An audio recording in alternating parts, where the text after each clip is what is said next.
A man with ruddy dark hair and a white gown is being led by rope through a crowd. They yell and curse at him in excited fury. He screams back in indignation, but his voice is lost among the judging throngs. And after this mile-long procession, the man is led up some wooden scaffolding. He is stood next to a man who waits in grim silence in a drab-colored doublet. A large sword rests in his hand, and in a grimace face, the man in the white gown asks the grim man, "Should I kneel?" And the grim man answers, "Do as you will. I can cap a man in any stance." The man in the white gown then proceeds to diffidently kneel before the crowd, his hands visibly shaking and sweat streaking down his brow. The swordsman then takes a stance next to the prisoner and casts a dreadful shadow as he brings his sword up over his shoulder. Chaplain's prayers drone in the background as a sword then is sprung downward in graceful velocity. After the condemned's body slams to the ground and the crimson fountain pours forth from the wound, the executioner jumps back to try and avoid the viscera. And the executioner turns to the attending judge and asks, "Lord Judge, have I executed well?" In a rather rote response, the judge replies, "You have executed as judge and law have required." And after the excited cheers of the crowd have died, they rush to scaffolding to take hold of the grim prizes.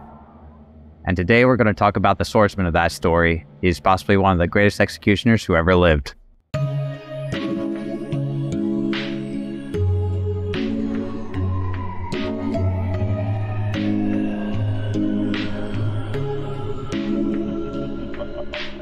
The Meister Franz Schmidt had the unfortunate fate of being born into the execution business. His father was picked out of a crowd by a nobleman who was in a hurry and had him execute someone on the spot. Unfortunately, the tarnish of that profession followed the family there throughout. And unfortunately, being born in Nuremberg in the 1500s, there would be a plethora of execution. And he would get his first try around the age of 18 when he apprenticed his father in hanging a thief. After he had finished, either his father or the chief executioner would step forward in order to slap his face 3 times, and this would signal that he had now joined the ranks of the executioners. Think about that next time you pass a job interview. And we know a lot of the details of his life due to the fact that he kept a journal. It had all of his 361 executions and 345 tortures. Busy guy. Some of these tortures included whipping people out of town, tongue clipping, chopping off ears and noses, and locking people up in the stocks. And the Meister also had various methods of execution, including drowning, burning, hanging, and the wheel. His favorite, and what he deemed the most appropriate of a good death, was beheading or capping, and that was particularly with a sword. And he would often negotiate on behalf of the condemned in order to get the sentence changed to a beheading. One prisoner was even noted as becoming more cheery after he had negotiated on his behalf to change it from a hanging to a beheading. Usually capping was reserved for the noble class, as it was deemed a much more peaceful and swift way to die. This idea of a good death, went ahead and reinforced the judicial power of the state. And the condemned were basically made to be a spectacle. The more drawn out and torturous the process, the more fear you could instill into the populace. For the imbalance of power must be shown through the excess of execution. And Franz had every right to argue for this method of execution. He was extremely adept at it. In his 45-year career and all of his 187 beheadings, only 4 had required more than 1 stroke. And he also got to a point where he could cap someone whether they were kneeling, sitting, standing, or strapped to a chair. It didn't matter. So yeah, pretty good. And this gets even more impressive when you read about some of those who didn't exactly want to go gently into that good night. One of those was George Metz, who decided to stamp and thrash about while making bestial sounds. He made such a commotion and such a chaotic gesture that eventually the cart that he was being hauled on just completely fell apart and fell down multiple times. And yeah, they were having a hell of a time getting it up there. Another, Elizabeth Mecklin, was actually one of those who required more than the 4 strokes.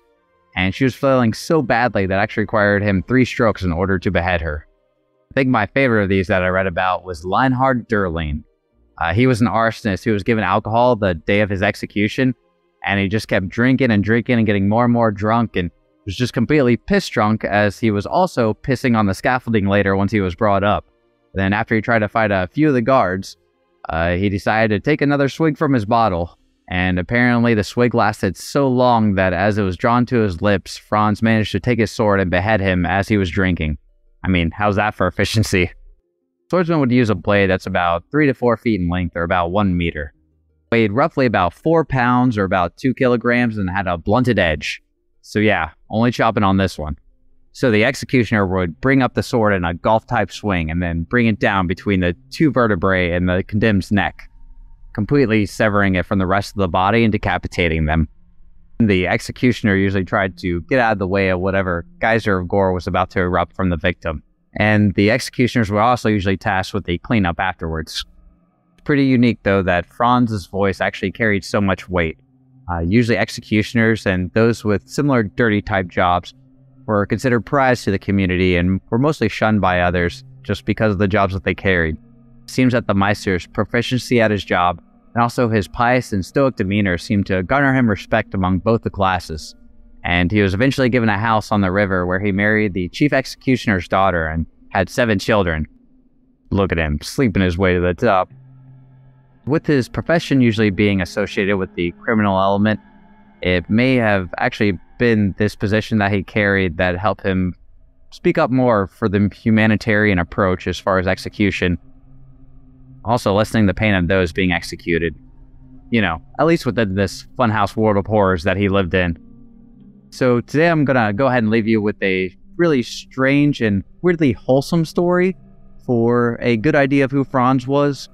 And this begins with the execution of Margaretha Lentrine, who was convicted of infanticide. Now, most tend to recoil in fear and denial whenever confronted with the small wooden platform outside of Nuremberg Gate, that awful place that their eyes would last see.